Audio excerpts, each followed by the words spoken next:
Како што беше најавено, ќе размислуваме за херои во Библија. Кога зборуваме за хероите, веднаш пред себе ни се создаваат слики, браќа и сестри, на разни филмови, на глумци кои може ги познаваме, ги гледаме од филмовите и така натаму. Тоа се луѓе, херои кои спасуваат животи, кои спасуваат луѓе кои се во неволја. Самата дефиниција за херои или јунак е појам под кој се често нарекува или се подразбира човек храбар кој спасува други луѓе и ги брани од зли луѓе. Во историјата на општеството и во Македонија имало многу такви херои. Например, 41 до 45 година партизани, многу луѓе ги дали своите животи за својата татковина. Или некои луѓе го жртвувале својот живот да спасат некој друг човек. Меѓутоа, кога зборуваме за библиските херои, ние вечера ќе споменеме само две личности, иако ги има многу повеќе во Светото писмо, и затоа јас се одлучив за две многу атрактивни личности, познати во Библијата, но тие ќе ни дадат и нам корисна порака вечерва за нашиот христијански живот. Тоа се луѓе кои се жртвувале, кои скоро и своите животи ги ставиле на коцка за да спасат други луѓе. Првиот човек за кој ќе размислуваме е токму Мојсей. Верувам дека нема човек на оваа земја кој не слушнал за Мојсей. Мојсей во Стариот Завет маркантна личност, бидејќи ако не бил Мојсей, ние не би ги имале денеска 5 книги Мојсееви. Не би знаеле како Адам и Ева погрешиле во градината, како го откинале тој плод. Бидејќи Бог на Мојсей сето тоа му го открил. И тој тоа го преточил, го запишал и денеска ние го имаме тоа во Библијата, во Светото писмо. Кој бил всушност Мојсей, браќи и сестри? Еве неколку мисли, односно што значи зборот Мојсей. Хебрејски Мојсей значи изваден од вода или спасен од вода. Верувам дека таа приказна ни е добро позната. Тој е еден легендарен еврејски водач, создавач на закони.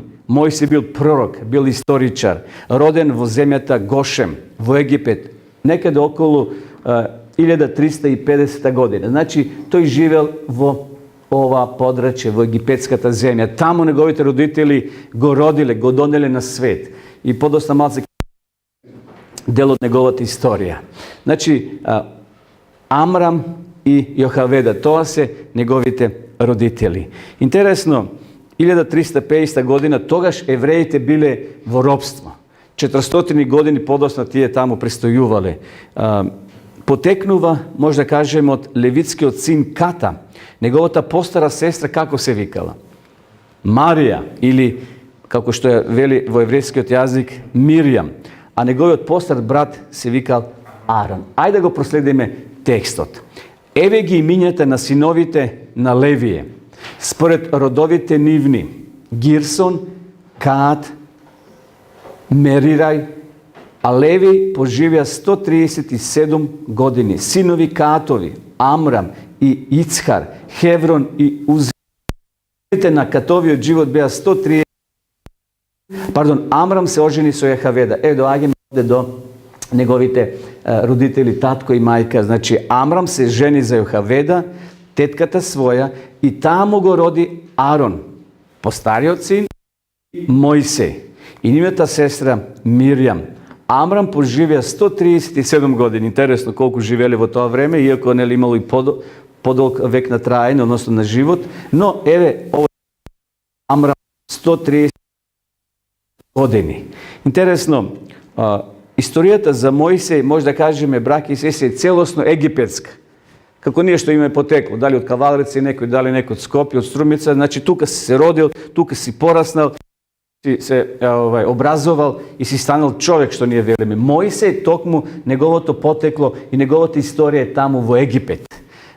Ние подоста малце ќе навлеземе подлабоко во суштина на неговиот живот, што тој правил, готвуван кој ќе порасне, што гледале во него египетците и така натаму. Значи, историјата за Мојсей е целосна, може да кажеме, египетска. Но ако се вратиме во историски преглед малци поназад, ќе приметиме дека таму во Египет, Божиот народ, Израел, почнал да се множи, почнал да се множи, значи деца се раѓале се повеќе и повеќе, и во еден момент фараон или царот тоа го приметил и ги повикал своите советници и направиле план како да го спречат тоа.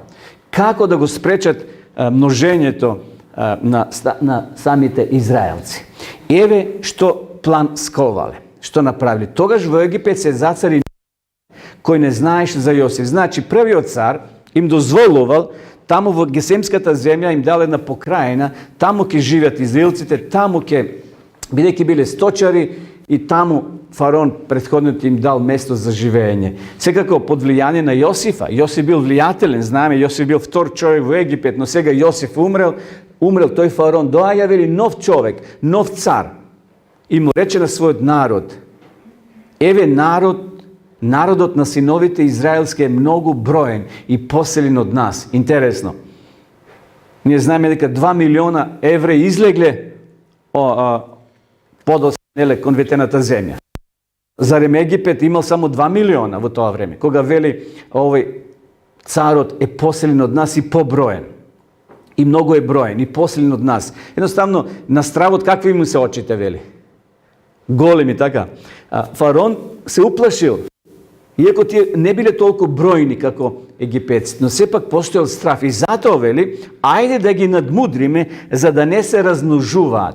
И ако настане војна, да не се здружат со непријателите наши, да удрат на нас, па да се отидат од нашата земја. И поставија над нив надзорници. Гледате сега каков лукав план направил фараон со своите советници. Вели, поставија над нив надзорници над работите, за да ги мачат со тешка работа. И тие му го изградија на фараонот Питом, тоа се градови, Рамзес, градови складишта, значи магацини кај што имало доволно храна, жито да се складира како претходно кога Јосиф, тие сонови што ги сонил фараонот и Јосиф му ги протумачил, направиле големи амбари, големи силоси кај што се собирало доволно жито, но сепак не биле доволно тие силоси. Повеќе градови складишта. Но колку повеќе ги мачија, толку повеќе се множија и се заселуваат, така што египјаните започна да се плашат од синовите Израелеви. Навистина, каков е тој страв кој им влегол, што би се рекло, во нивните коски. Интересно, царот и неговите советници се надевале дека ако продолжат да ги мачат израелците со тешка физичка работа, ќе го намалат нивниот број и ќе го скршнат нивниот независен дух. Знаете, човек кога е во затвор, човек кога е под присила на тешки работни дисциплински мерки, нема дух да прави револуција. Сите таки кои се затворени во затвор, тој е скршен, тој е обесхрабрен, тој е во депресија. И на тој начин сакал да го скршат духот на израелците, да не се множат и да не планират еден ден бунт или војна против домашните луѓе. И затоа, на жалост, не успееле да остварат својата намера. Виделе дека уште повеќе се множат израелците. И затоа им прекинале слама да им дават, морале сами да отидат таму во поле да жнеат слама, односно тоа што им било потребно за цигли да прават, опеки, им било забрането на жените, чисто занимање било да породуваат еврејки, да ги убиваат машките деца. Послушајте, односно погледнете го овој цитат, што вели овој текст од Библијата. Освен тоа, царот египетски им заповеда на еврејските бабици, од кои на едната беше името Шифра, а на другата Пуа, им рече која ќе бабувате, значи која ќе пораѓате еврејки, и при продувањето, ако види дека е машко, убијте го. А ако биде женско, нека живее. Колку монструм план направиле, браќи и сестри, фараон со своите советници. Интересно, Библијата известува, Светото писмо ни кажува дека тие бабици, дека тие жени се боеле од Господа и не се осмелувале да извршат еден така толку свиреп налог. Нивната постапка му била мила на Господи, Бог ги наградил. Бог им ги наградил. Еве што вели текстот понатамо. Но бабиците се плаше од Бога и не правеа така, како што им заповеда египетскиот цар, туку ги оставаа машките деца живи. Секако, царот тоа го дознал. Тој бил огорчен, тој бил луд, едноставно, зашто не била извршена неговата наредба. И затоа уште повеќе ја заострил наредбата и ја проширил. Целата нација била повикана да ги лови и да ги убива неговите безпомошни жртви. Египćаните имале одврзени раце. Ако сретнат бебе, тие да го убијат. Не мора тоа да бидат бабиците, не мора тоа да биде војската египетска. Секој египćанец имал право, слобода да задави бебе. Замислите каков монструм план. Само да се оствари неговата намера, за да не се множат израелците. Нешто слично како што Ирод направил со Исуса и оние деца до 2 години кои по наредба на тој Ирод биле убиени и таму вели плач се слушна. Жените ги оплакувале своите бебенца, своите дечиња. Интересно, текстот понатамо вели, тогаш фараонот му заповеде на целиот народ, велејки, секое машко кое ќе се роди кај евреите, фарлајте го во река. Гледате, одврзни раце имале. Само женските деца оставајте ги у живот.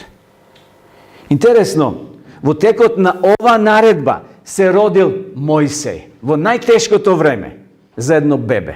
Значи, во тоа време се раѓа, во времето на овој фараон се раѓа Мојсей, синот на Амрам и Јохаведа, побожни израелци од племето на Левие. Ова новороденче, вели апостол Павле во Евреите 11:25, било прекрасно дете. И родителите верувале дека се ближи времето на ослободување на Израел, дека Бог ќе му помогне. Овој избавител, гледале во Мојсей нов избавител кој ќе застане на чело на израелците и да ги поведе кон ветената земја. Верата во Бога го заселувала нивното срце и вели Евреите 11:23 апостол Павле и не се уплашија од царската заповед. Го криеле колку време? Текстот вели го криеле 3 месеци. Та зачна и роди машко дете, па кога виде дека е многу убаво, го криеше 3 месеци. Но децата брзо раста, така? Колку да го криеш тоа дете, расте. Нивните шатори не биле со певеце, прозорци, изолација да има, да не се слуша. Секој плачење се слушало. Египетските војници марширале по тие села, по тие населби кај што живееле израелците. И не знали што да прават сега. Детето растело и постоела опасност да биде откриено од чуварите и да биде убиено. Па затоа решиле со Божја помош да направат едно ковчеже. Еве го, направиле едно ковчеже. Исплетеле од трска или од што го направиле од водена трска, го обложиле со битумен или смола, за да не пропушта вода и го положиле детето во него.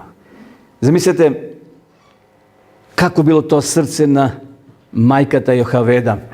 Чукало 100 на сат, што се вели, што ќе се случи со тоа прекрасно дете? Дали ќе се преврне, дали некој животно ќе го изеде, дали ќе се скрши тоа ковчеже, но со вера тие го положиле во водата. За секој случај, кој бил поред него, поред ковчежето? Тоа била сестрата Марија. Таа едноставно одлучила и по цена на својот живот да го прати да види каде ќе заврши тоа ковчеже. Но кога не можеше повеќе да го крие, зеде кошниче од трска, го лепи со асфалт и смола, значи битумен, асфалт, и откако го стави детето во него, го однесе во трската кај реката, а сестрата негова застана подалеку за да гледа што ќе стане со него. Еве, мајката со молитва го препушта во рацете на Бога. Божиот ангел, како што учевме пред некоја вечер, секој човек има ангел, секој дете кој ќе се роди, Бог му доделува ангел прателец, го чува. Очигледно Божиот ангел дошол со големо внимание преку Марија. Го чувал ангелот безпомошно детенце на брегот од реката Нил. Интересно, тоа било спакувано, еве, последна слика, последна сцена да се збогува со малиот Мојсей. Сега се уште име нема, ние го велиме Мојсей, но подосна ќе дојде име, така кога ќе го најде една Господја и ги го присвои. Но како да е на брегот од реката Нил, вели Библијата, се капела и уживала принцезата на фараон. Таа приметила непознат предмет, ковчеже како плови по трските по реката Нил. Брзо ја повикала својата слугинка да отиде и да го одвлече до брегот, да види што има внатре. И на нивно големо изненадување. Биле изненадени кога го отвориле прекрасно бебенце, се ногело внатре. Но, повиено со еврејски, како се вика тие, алишта или покривала што детето ги имало на себе. Таа знаела дека тоа дете не е египетско. Брзо го пресвлекла, го зела и го присвоела. Одлучиле да биде дете. Под нивна заштита, повеќе опасност нема за детето. Повеќе опасност нема смртна за тоа дете, зашто сега е во сигурни раце. Таа го присвоила малото бебенце. На тој начин, почитувани браќа и сестри, Мојсей, кој ќе го доби името Мојсей, што значи од вода изваден, ќе стане со печат, со тапија, со родни лист, ќе стане граѓанин на Египет. Интересно, на фараоновиот двор Мојсей ќе добие, таму во Египет ќе ги добие најдобрите училишта, најдобрите школи, најдобрите факултети, најдоброто граѓанско и војно образование. Големи решил својот посвоен внук, едноставно да го стори наследник на својот престол. И мојчето било воспитувано и за таа висока положба. И затоа вели текстот, и ја научи Мојсей целата мудрост египетска и беше силен во зборовите и во делата. Значи воспитуван да биде следен фараон, да има своја пирамида како неговите предци, односно како претходните фараони. Мојсей е научил целата мудрост египетска. Мојсей станал почитуван и исклучително способен како војсководител и миленик на египетските армии. Насекаде го сметале за човек достоен за восхитување. Според египетските закони, секој што би стапнал или стапил на фараонот, односно на самиот фараонски престол, морал да биде член и на свештеничката каста. Така Мојсей, како законит престонаследник, морал да биде упатен во тајната на египетската вера. А таа должност секако имале свештениците. Тие морали да го обучават, да ја знае својата вера, своето верување, тоа да го пренесе подоцна на следната генерација. Интересно, првиот период, може да кажеме, браќи и сестри, на Мојсей бил во Египет. Тој таму се родил, таму ги научил првите букви, првите хероглифи, првото египетско писмо, таму тој научил созвездија за планетите, ги научил сите потребни работи. Таму поминал 40 години. И Пето книжето не ни дава многу информации за неговиот живот во египетскиот двор. Новиот Завет исто така ни дава некои оскудни, сиромашни информации за неговиот престој во Египет. Интересно, вториот период, значи, кога зборуваме на животот, отпочнал кога ќе наполни 40 години. И затоа тој живел 120 години и поделен на три дела. 40 години во Египет, 40 години на друго место, а 40 години подоцна ќе ги води израелците кон ветената земја. Значи, додека се уште бил во Египет, бил свесен дека не припаѓа на египетската нација. Тој знаел дека е евреин. Од тоа не можел да се ослободи. Психолошки бил оптеретен дека е евреин. Но ги имал сите права египетски. Имал пасош египетски. Значи, можел со кревање на рака да посака што сака. Меѓутоа, во една прилика, знаете, примитил како еден египетски војник тепа еден израелец. Тој скокнал и го убил војникот. Тоа била голема пресвртница во животот на Мојсей. Од страв да не дознае никој за тоа, тој решил да го напушти Египет. Сепак фараон дознал за тоа. Побегнал и се упатил во арабејската пустина. Но знаете, Бог има свое провидение со секого од нас. Бог го водил чекор по чекор неговиот живот. И тој нашол прибежиште кај Јотор, мадијански свештеник и кнез. После известно време, вели Библијата, тој се жени со една од керките на Јотор, Сефора, и тука во служба кај својот дедо ќе чува стадо овци и ќе остане полни 40 години. Значи 40 години бил во Египет, сега 40 години ќе чува овци. Кој од вас чувал 4 дена овци? Јас не. 4 недели? Еве има една рака. 4 месеци? 40 години? Па тоа е цел век, односно цел работни век и повеќе. Меѓутоа, Јосеф не чувал 20 кози или 20 овци. Стотици, илјадници, под жешкото сонце, но тоа Божјото провидение го водело, за да Мојсей се приготви, подоцна ќе води луѓе, кои не сме да ги тепа со стапот. Овците може да ги удриш, да им свирнеш така, но луѓето не се овци. Иако тој во една прилика стапот ќе го злоупотреби. Сеќавате кој ќе удри таму во карпата. Но еве го текстот. И Мојсей реши да живее кај тој човек, а тој му ја даде на Мојсей за жена својата ќерка Сефора. И од тука ќе почне неговиот поозбилен живот. Ќе формира семејство. Бог ќе почне директно да комуницира со Мојсеја. Бидејќи 40 години бил во Египет, побегнал, сега 40 години таму кај Јотора, во следната прилика ќе го сретне својот брат. Интересно, и Арон преживеал, иако бил роден пред Мојсей, тешки услови. Како не ни се открива, Библијата не ни дава многу информации за Арона, како и тој преживеал, но очигледно не го фатила таа опасна закана на фараон, тој закон, се родил и одраснал таму во Египет, но нивните патишта се разминале. Но сепак Бог ќе ги спои. Мојсей во дворот таму, значи, кај својот дедо ќе научи многу пастирски вештини. Навиката да води грижа за овците требало да го приготви да стане сочувствителен и добродушен и мощне стрплив како пастир на Израел. И после известно време, еве неговата сакана, неговата жена, значи, тој ќе склопи брак. После некое време тој ќе се сретне и со својот брат Арон. Сега отпочнува третиот дел од животот. Следните 40 години Арон ќе му биде десна рака на Мојсей и постојано ќе му биде помошник, постојано ќе биде со него. Иако ќе биде малку во сенка, Мојсей ќе биде тој како фигура, има малце говорна на Мојсей, но Арон е тука како потпарол. Ќе помага, ќе преведува, ќе кажува, но Мојсей е главната фигура. Тој ќе дојде и ќе застане пред фараон.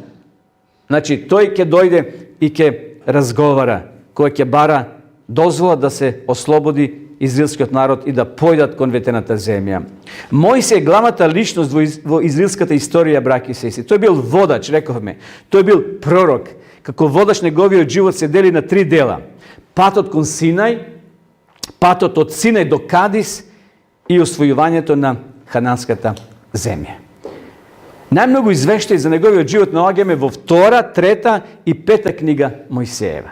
Еве го неговиот брат Арон, значи тие ќе направат план, секако Бог им даде план, но тие ќе го преточат во дело. 2, 3 и 5 книга Мојсеева се книги кај што многу се зборува за Мојсеј, за третиот дел од неговиот живот. И затоа археологијата потврдува дека Мојсей постојал. Значи, мимо Библијата, постојат археолошки докази дека Мојсей не е легенда, не е измислена приказка за мали деца, туку тој постои. Неговото египетско име и служење на евреите како робови во Египет може да се објаснат денес како историски факти. Нема сомнеш дека Мојсей го гледаме како митска фигура. Без него не можеме почитувани да ја разбереме историската позадина на самите евреи. Зошто ако не бил Мојсей, ќе има една голема дупка за евреите. Како тоа да го поврзат од Аврама па до крајот. Мојсей е една главна фигура. Неговата личност, може да кажеме, карактерата, чврстина и улога на посредник на Божјата волја длабоко се вткаени во верата на Израел. Рековме дека Мојсей бил пророк. Тој бил пророк. И неговата сестра Марија исто така е многу важна фигура i brat Aron i proroštvo. Znači, Mojsije je bio prorok, njegova ta sestra Marija i Aron. No Mojsije se naođa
Znači, tuka se ulogorile, tuka došle. Toku na ta gora, Gospod gi napišao su svoj prst 10. sveti zapovedi i mu gi predao na Mojsije. Interesno, ova slika je poznata, u mnogo spisanja, u mnogo knjige je stavljena. Bog mu gi dava na Mojsije 10. sveti zapovedi. Mojsije, kako pisatelj, braki i sestre, je dosta, možda da kažem, je plodonosan.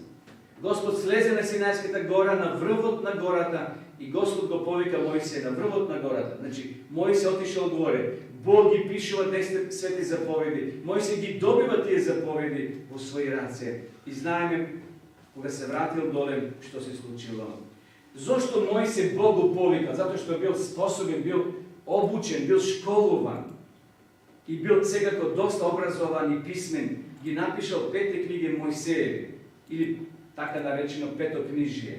Мојсија е писател на книгата на Јов или до Јов. Значи, најглавните книги, петокнижието е од страна на Мојсија напишено. Тој ја напишал една од најстарите книги, како што ја спомнавме, книгата на Јов. Мојсија бил мощен, кроток и мирен човек, почитувани. Во 4 Мојсеева 12:3 пишува: Мојсија беше мощен, скромен човек, најскромен човек на земја. Но бил наречен и пријател на Бога. Сето тоа ни укажува како личност како бил Мојсија. Тој се целосно поистоветил со својот народ. Бил човек од молитва, вера, мудрост, храброст и трпение. Знаете во една прилика што кажал Мојсија: Боже, ако не им простиш на моите, што да направиш со моето име? Избриши го. Значи бил подготвен да се жртвува за својот народ. И неговиот живот, почитувани, завршува, како што спомнавме, на 120 години. Тој нема да ја наследи хананската земја. Тој нема да влезе физички во ветената земја. Неговиот гроб ќе биде непознат за израелците. Но после кратко време, вели Библијата, тој ќе воскресне и ќе замине на небото. Интересно, Мојсија беше скромен човек, најскромен човек на земјата. Каква убава порака или опис на неговиот живот. Интересно, Мојсе навистина човек кој припаѓа на великаните и хероите од Библијата. Тој нема денеска своја пирамида во Египет, но тој има нешто многу подобро, тој има вечен живот. Тој горе на небото. Неговата историја е историја на издржливост, на трпение и може да ја читаме во Стариот Завет, во 5 книги на Мојсија. И затоа вечера ние размислувавме за Мојсија, еден од многуте херои на Стариот Завет. Но ете сега во вториот дел би сакал да се осврнеме на вториот херој од Новиот Завет, а тој е светиот апостол Павле. Павле е истакната личност во новозаветните посланици. Неговата историја е мощно интересна, браќи и сестри. Знаеме дека Савле или Павле, Библијата ја запустуваше црквата, влегувајќи во куќите, излекуваше мажи и жени и ги предаваше во темница. Зборот Павле или Савле значи мал, Павлос, но тој е голем апостол, апологет и мисионер, чии послања сочинуваат голем дел од Новиот Завет. Бил роден, знаеме според Библијата, во Тарсис, школуван кај нозете на најголемиот учител Гамалајла. Бил фарисеј кој ги прогонувал христијаните. И затоа текстот вели, ги прогонувал христијаните, ги затварал, ги носил во затвор.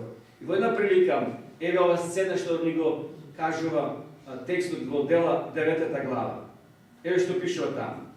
Кога на својот пат му се приближи на Дамаск, одеднаш го осветли светлина од небото и падна на земјата и чу глас кој му рече: Савле, Савле, зошто ме гониш? Тој водел една група христијани во Дамаск и тука Бог му возможува посебна средба со Христа, со Бога.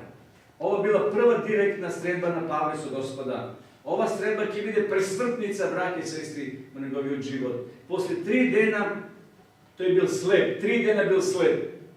Ќе им се придружи на христијаните, ќе го однесат како слеп. После 3 дена тој ќе се крсти, ќе стане христијанин, вистински следбеник на Бога.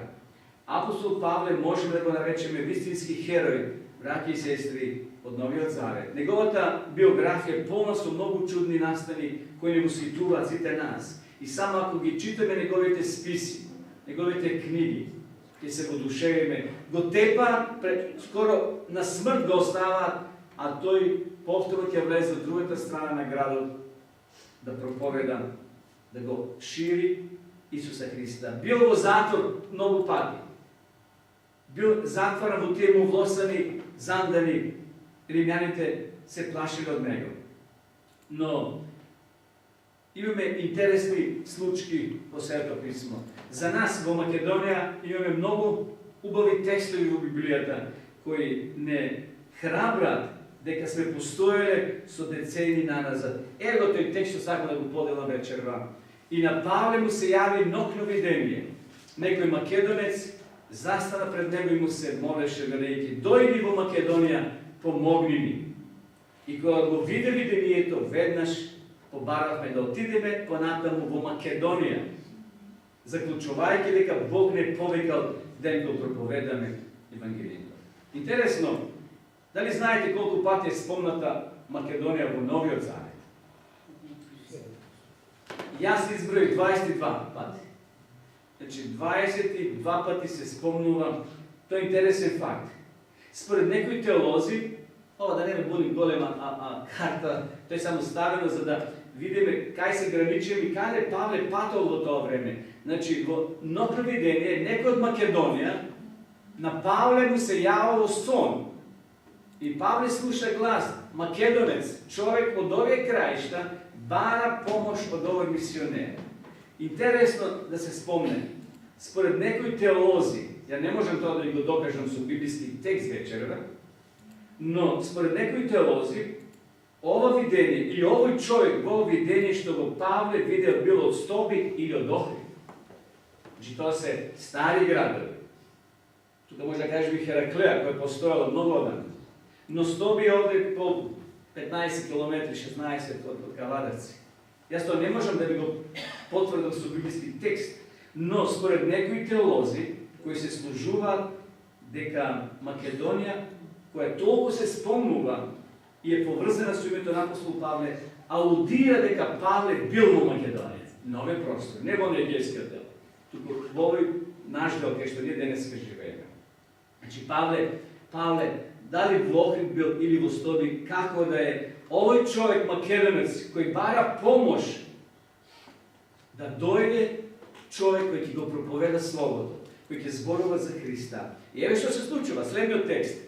А оттаму во Филипа, римска колонија и прв град во оној дел на Македонија, во тој град престојувавме се, Павле пишува неколку дена. И некоја богобојазна жена по име Лидија, продавачка на пурпурно платно од градот Тиатир, слушаше и Господ го отвори срцето да внимава на Павловите зборови. Првиот верник на овие простори кој го прифатил христијанството била Лидија од Тиатира. Очигледно таа работела како продавачка на пурпурно платно во Филипа. Таа била жена која се занимавала со продажба на платно и на разни бои. Апостол Павле, навистина, браќи и сестри, може да го сметаме дека еден од најголемите херои на Новиот Завет. Тој до крајот на својот живот, по цена на својот живот ќе го проповеда Евангелието, ова радосна вест за Исуса Христа. Ки има разни средби, со разни водачи на држави, филозофи и теолози. Поред проповедањето на Христа, тој ќе биде неколку пати затваран. Тој ќе биде навистина тепан. Ќе ги посети Ерусалим, ќе отиде во Антиохија, Мала Азија, значи тие крајеви ќе ги помине Грција, Крит, Македонија, Рим, Далмација, Сирија, а некои вела дека отишол дури до Шпанија. И еве Павле што вели. И со нив влегуваше во Ерусалим, и излегуваше проповедајќи смело во Господовото име. Зборуваше и се препираше со елинистите, а тие гледаа да го убијат. Гледате, му работеле за грб. Тоа се грците, елините. Павле таму на Ареопаг, јавно гласно, без влакна на јазик им кажувал. Иако бил филозоф, знаел како да се приближи. Дека тук има група која се моли на непознат Бог. Меѓутоа тоа му било само начин да навлезе во разговор, но тој директно им зборувал дека треба да го прифатат Христа, дека Христос е единствениот спасител. Наистина, браќи и сестри, крајот на апостол Павле е херојски. После студењето кој било организирано во Рим и престојот во тамошните зандани или затвори, апостол Павле бил погубен од царот Нерон. 67 година после Христа.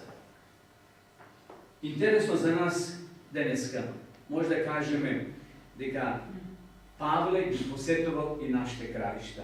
Ги храбрел верниците од овој дел на Европа, на Балканот. Македонците биле сиромашни, но биле духовно богати. Што правиле тие меѓу себе?